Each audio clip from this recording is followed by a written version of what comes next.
Radio Sefarad y bienvenidos a Revista de Medio Oriente. Hoy me tienen a mí en el micrófono, que no es lo habitual, con Maya Gabriel. ¿Qué tal, Maya? Muy bien, Jorge, ¿cómo estáis? Bueno, tampoco es muy habitual que tú estés en tierras hispanas en vez de en Boston, donde generalmente desarrollas tu labor, pero se sabe que para estas fechas a veces las cosas se alteran un poco. Y justamente por ser estas fechas queríamos hablar también de la actualidad, que es imposible pasársela por alto porque nos muerde los talones, y también, pero también de un poco con la perspectiva de lo que fue el 2016. Pero vamos a empezar por la instantánea de hoy y las últimas horas, que tiene 3 letras, ¿no? ONU.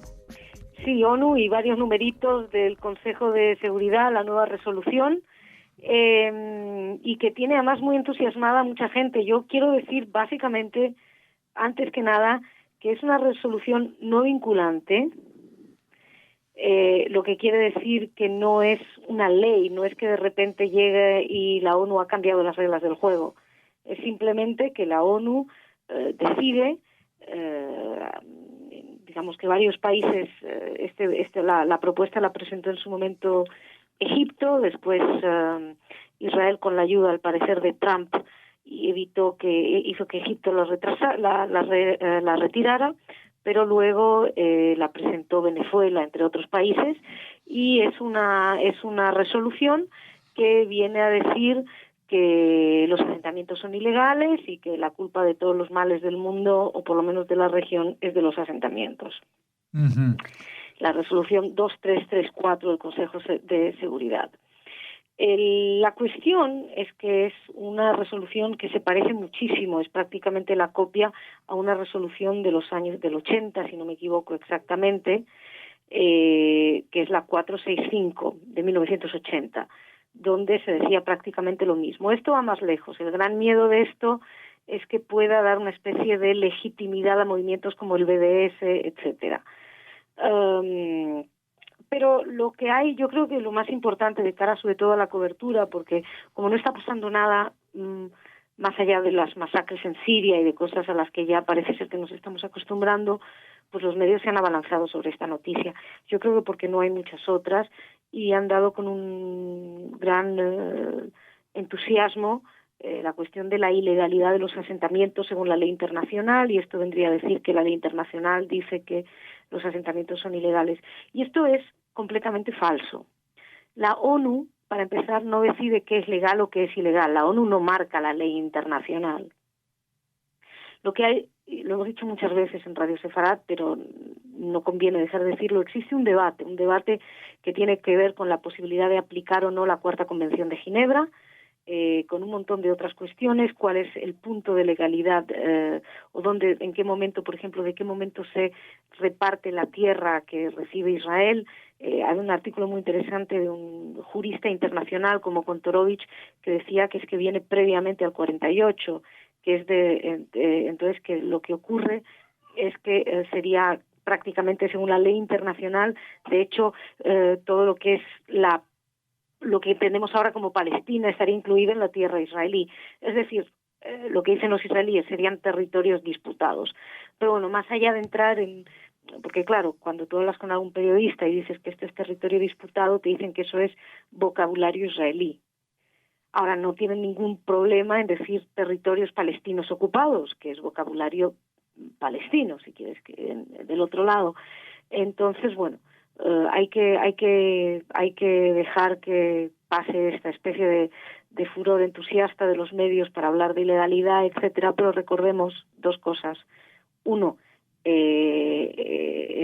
ONU no marca la ley internacional, y en segundo lugar, esto no es vinculante, no está bajo el epígrafe 7, que es la que hace vinculantes las reglas, las resoluciones. Con lo cual, seguimos refiriéndonos a la 242 como original base de todas las cuestiones, y la 242 habla de devolución de territorios, no especifica cuáles, y hay que llegar a acuerdos entre las partes en las negociaciones, que es también lo que dijo Oslo. Uh-huh. Bueno, ahí queda lo último de la ONU, pero que no es lo único de la ONU en el 2016, de la ONU y de sus sucursales tipo UNESCO y Consejo de Derechos Humanos, ¿no? Sí, es muy curioso porque la verdad el año ha sido fantástico a nivel meteduras de pata, vamos a llamarlo así, de la ONU o de resoluciones anti-Israel, hasta tal punto que incluso ahora el secretario general Ban Ki-moon, que fue la semana pasada, ¿no? Declaraba que sí, bueno, que hay un sesgo evidente contra Israel, lo declaró el mismo secretario general, curiosamente cuando se va.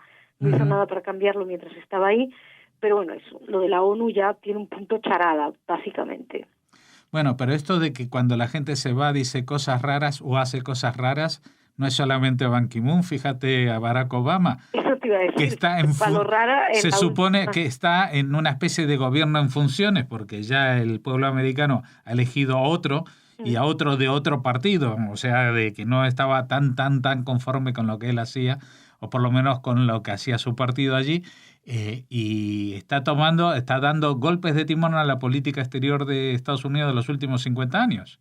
Sí, y sobre todo, bueno, Carter ya había hecho la resolución del 80 de Carter, precisamente. Bueno, 36 años. Vale, no, lo que es llamativo en este caso es que nunca antes un presidente que se marchaba había cambiado la línea de lo que iba a ser la política del entrante. Ya ha quedado claro que Trump no iba por ese camino. Bueno, ha quedado claro, lo digo entre comillas, porque de Trump no ha quedado claro nada, que esto sí que va a ser nuestro gran, digamos, vamos a ponerlo entre comillas, diversión del año entrante, ¿no?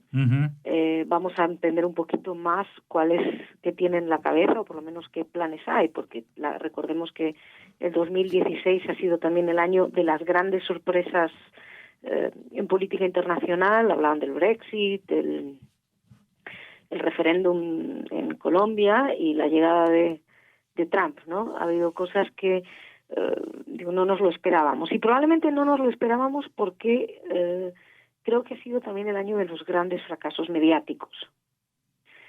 La ideologización de los medios de comunicación ha hecho que se hayan lanzado en campañas políticas, que hayan decidido quiénes tienen que ser los buenos y quiénes tienen que ser los malos,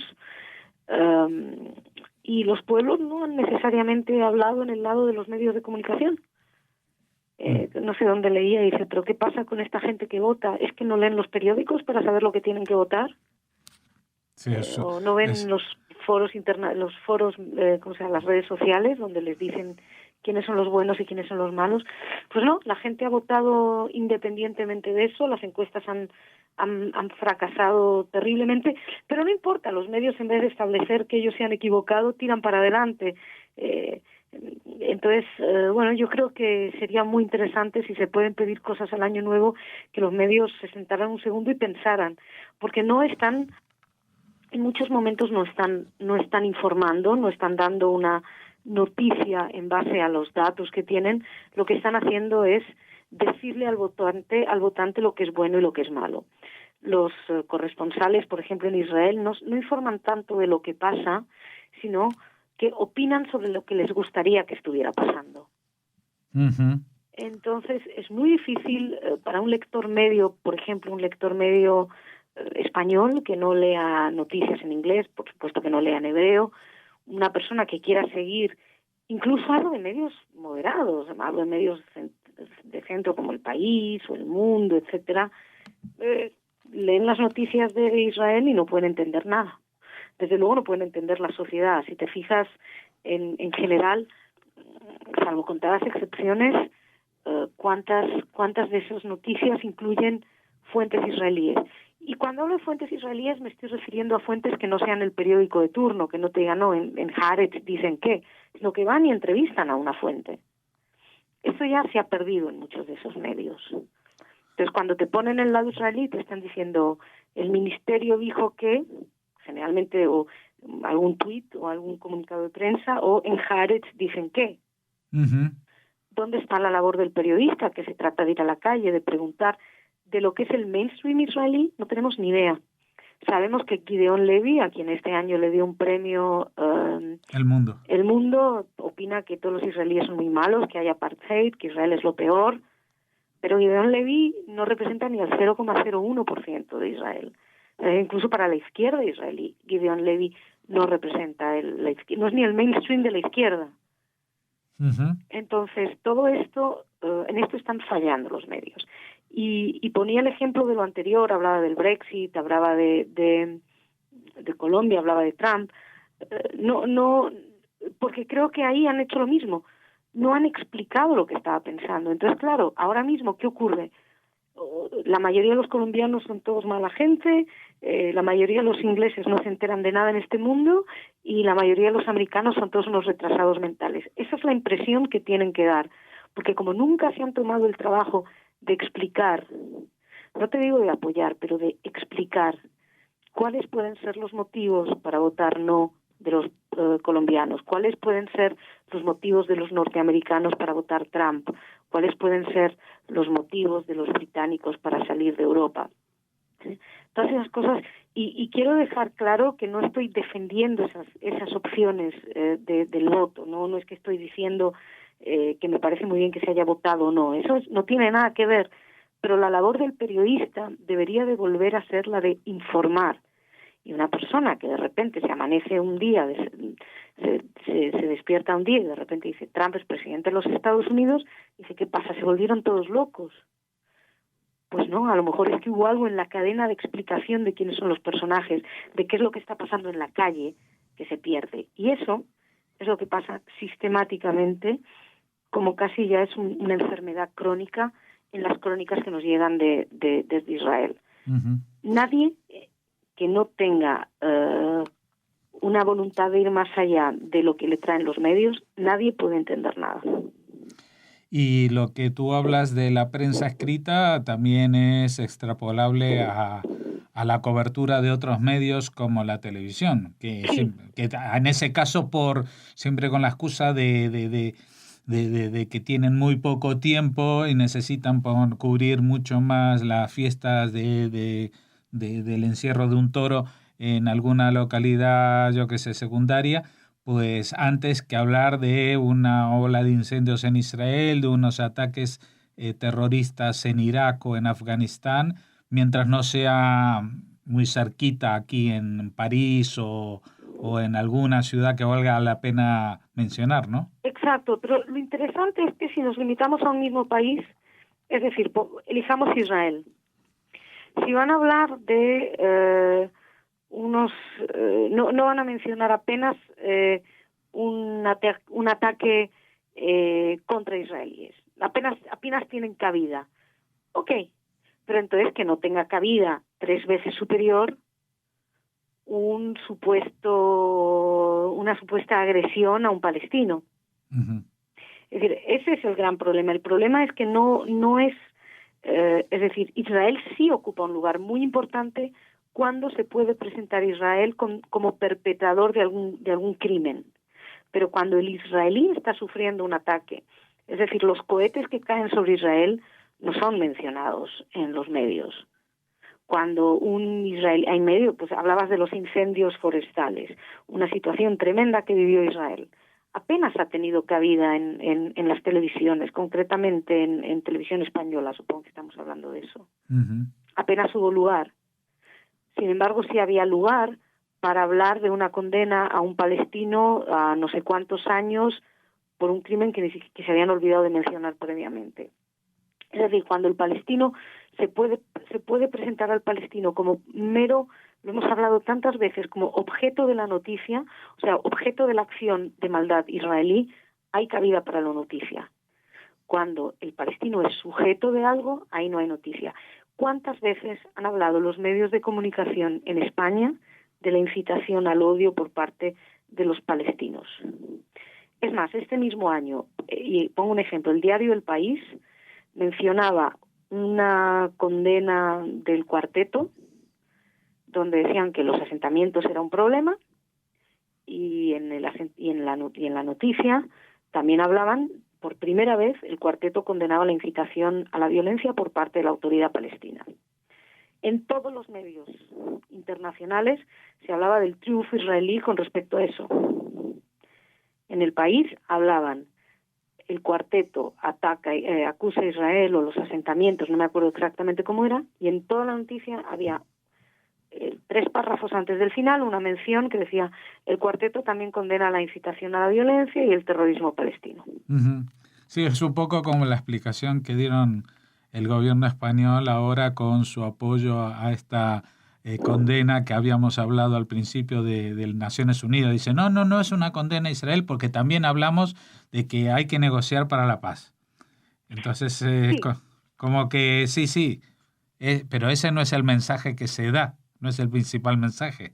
no, claro que no, pero también eso depende por dónde lo van a agarrar los medios, y en este caso también la inefable colaboración del primer ministro israelí con una, a mi modo de ver, sobreactuación importante, ¿no? Ujú. Eh, Bueno, hay que mirarlo eso también en el contexto interno Político israelí, interno, por supuesto. porque si él no hacía esa sobreactuación, seguramente sus socios de gobierno, más halcones que él, hubieran sobreactuado mucho más y se hubieran adueñado de la situación. Es decir, Probablemente, muy Israel probable. tiene que responder de forma más contundente porque el primer ministro se queda callado y espera pasivo a que nos machaquen y nos olviden nuestros socios americanos, etcétera, etcétera.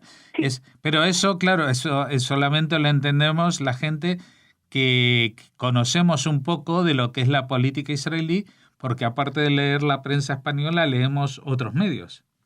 sí, leemos otros medios y ahora mismo me hablabas de este año. Justo hablaba con unos amigos periodistas hace unos días y decíamos, el periodismo está puesto de tal manera que ahora mismo si quieres entender algo tienes que leer no periodistas, sino expertos. ¿Quieres saber de qué va la legalidad internacional, los asentamientos, etcétera? Léete a Kontorovich, léete a juristas internacionales que te lo explican. No leas los medios, porque los medios están utilizando un lenguaje completamente contaminado por la ideología. Entonces, no te están contando un conflicto, te están contando una vez más su opinión sobre lo que creen que pasa. Entonces, bueno, vete directamente a unos expertos. Entonces, claro, se ha llegado a ese punto donde es una lástima. El otro día tenía una discusión con el famoso tema de las fronteras del 67. 67.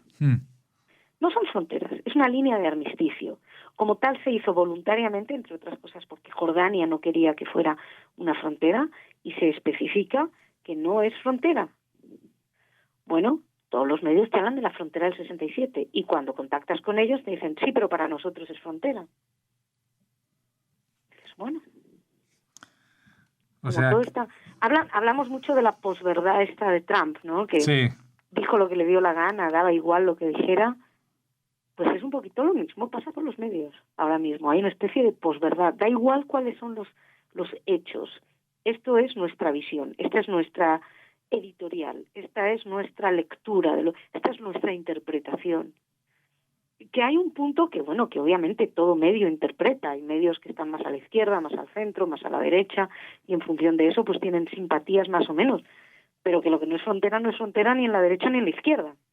Pero ya da No, igual. lo que está claro es que el país, como tú dices, ideológicamente uno sabe que históricamente al menos ha sido un periódico vinculado, por ejemplo, a la izquierda o al centro izquierda, pero que digamos que si ellos hubieran aplicado esa vara que utilizan con Israel para denostar a los gobiernos que no fueran de izquierda, pues hace mucho que se hubieran quedado con muchos menos lectores, se hubiera quedado en un pasquín panfletario de un partido o de otro, ¿no?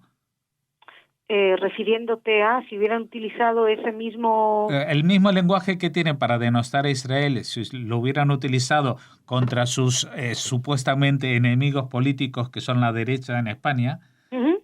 pues hubieran quedado desnudos como partidarios, acríticos, sectarios y como una visión muy sesgada de la realidad, si solamente hubieran criticado a unos y no a todos más o menos por igual. Pero en el caso Sí. de Israel, todo el mundo se permite ser terriblemente ideológico en sus posturas. Bueno, hoy, por ejemplo, y volveremos al país, pero hoy el diario El Mundo publicaba un reportaje de Rosa Meneses también sobre el tema de los asentamientos. Es tremendo, ya, ni disimulan. O sea, ni siquiera, no hay una fuente israelí, ya ni por disimular, ya ni para decir, bueno, somos un poquito objetivos, nada. Además, diciendo unas barbaridades, como citan a alguien que dijo que no hay pruebas de que Israel hubiera aceptado la partición del 47. Sí. O sea, ese tipo de barbaridades, uno lo suelta, no, lo dijo fulanito y ya está. No da igual que lo haya dicho fulanito. Fulanito puede decir que la Tierra es plana. O sea, no puedes ponerlo, no te puedes amparar en que lo dijo fulanito. Barbaridades así, la típica comparación del muro, porque por supuesto de valla y tal, nada, el muro y es igual que el muro de Berlín. Pero son eslóganes, pero ni siquiera hacen un esfuerzo. Y esto en el mundo, hoy mientras grabamos, pero podemos hablar del verano en el diario El País. El mes de julio creo que fue. Vergonzoso. Con los especiales de Mario Vargas Llosa. Sí. Ni una, durante 3 reportajes del Corresponsal, 3 reportajes de Mario Vargas Llosa, más fotomontajes, más galería de imágenes, porque Mario Vargas Llosa es una gran figura, todo eso, ni una versión israelí. ¿Qué dices? Ok, si lo haces en el diario Electronic Intifada, bueno, serían más agresivos en Electronic Intifada, pero ok, pero que lo hagas en un medio que pretende demostrar una cierta, digamos, imparcialidad, no se puede que no haya una versión israelí, una voz. Y vestido, disfrazado con un Nobel de literatura que supuestamente te da carné de corso para avasallar la verdad también. Sí, por supuesto, y legal según el derecho internacional y barbaridades. Luego hablaba me llamaba mucho la atención, lo tenemos en nuestra página de este año, hablaba Mario Vargas Llosa de un pueblo, no me acuerdo cuál era, para demostrar la limpieza étnica o como la desaparición de los palestinos, y hablaba de un pueblo concreto que había aumentado la población el doble. Entonces, si vas a poner un ejemplo de los que desaparecen, no pongas uno que aumenta el doble. Es decir, despropósitos de gran nivel, al margen que lo de Vargas Llosa ya había escrito exactamente lo mismo en El País no sé cuántos años antes. Pero insisto, todo da igual, porque te quejas y te dicen sí, pero... Yeah. Es que no hay sí, pero es que no es ilegal según el derecho internacional. Y te digo El País, pero no es el único. Hoy salía en el diario El Mundo, podemos ver eso muy a menudo en muchos sitios. Y bueno, y eso sí que esto de este año, pues lo bueno es que este año estamos ya a ese nivel de sutilezas, ¿no? Uh-huh. ¿Qué ocurre? Que no ha habido, iba a decir, no ha pasado nada, sí. Sigue habiendo una ola de agresiones palestinas a israelíes que se ha ido cortando o se han ido frenando los ataques, pero los medios aquí hablan de ola de violencia en general. Sí. Es más, se han ido frenando por los mecanismos que recién ahora, pues, por ejemplo, para esto... Alemania, por ejemplo, acaba de traerse el sistema para frenar los ataques con coche. Claro, y aquí mismo en Madrid ahora el centro para las fiestas del 30-31 no solamente se va a cerrar, sino que se van a poner volardos, que es como si se hubieran descubierto la rueda, ¿no? Es como que no se les pasó por la cabeza después de lo de Niza, tuvo que volver a pasar en Berlín para que los volardos que ya están comprados, que no hay que instalarlos, que existen, simplemente los pongan, ¿no?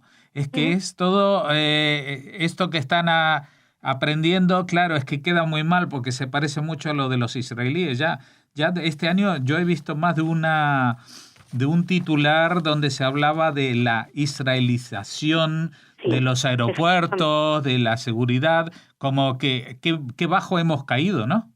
Bueno, había un interesante artículo de Torreblanca, el director de opinión en el diario El País, precisamente que hablaba de eso, de la israelización de la seguridad. No se planteaba como que bajo hemos caído, sino que nos enfrentamos a lo mismo de lo que se enfrentan ahí. Uh-huh. Y lo que pasa es que volvemos a lo de antes, como toda esa ideologización, es decir, lo que es la cobertura de la noticia en sí está muy bien, pero cuando se está hablando de cuestiones del conflicto, ahí ya no estamos hablando de objetividad. Es decir, si te van a hablar del tomate cherry del desierto de Israel, pues está todo muy bien. Pero el problema es cuando hablan del conflicto. Ahí es cuando hay una contaminación ideológica en la noticia. Las noticias son más opinativas que informativas. Pero claro, cuando a ti te están opinando constantemente sin darte la información, pues están privando de una parte esencial al lector o al espectador en las noticias de televisión. Encima, con la televisión, además ya exigir un contexto es más difícil porque hablas a través de la imagen llega, no tiene un filtro de interpretación mental que tienes que hacer, llega la imagen que va directamente a la emoción y a la sensibilidad. Entonces, bueno, este año no hemos tenido grandes operativos militares. Exacto, entonces bueno, no ha habido esto, pero ahora con este aire que le ha dado Obama y la ONU a la negativa palestina a negociar, pues supongo que veremos situaciones más difíciles, ¿o no? Bueno, Maya, lo que sí es cierto es que Revista de Medio Oriente va a tener que seguir funcionando a pleno pulmón durante el 2017, porque no creo que el milagro se produzca y de pronto el periodismo se vuelva ecuánime y honesto de repente en el tema de Israel. Así que va a haber que seguir vigilando, comentando y criticando la labor de los periodistas cuando así sea necesario, y parece que va a hacerlo durante un tiempo. Así que te agradecemos tu labor y te agradecemos también tu colaboración con Radio Sefarad para hacernos llegar estos comentarios. Os agradezco ya a vosotros y pidamos por un año nuevo más tranquilito. Y menos sesgado. Y menos sesgado, sí. Pero bueno, con que yo casi, ya si no hay opciones para el sesgo, casi lo prefiero. Bueno, muchas gracias, Maya, y feliz 2017. Feliz 2017 a todos.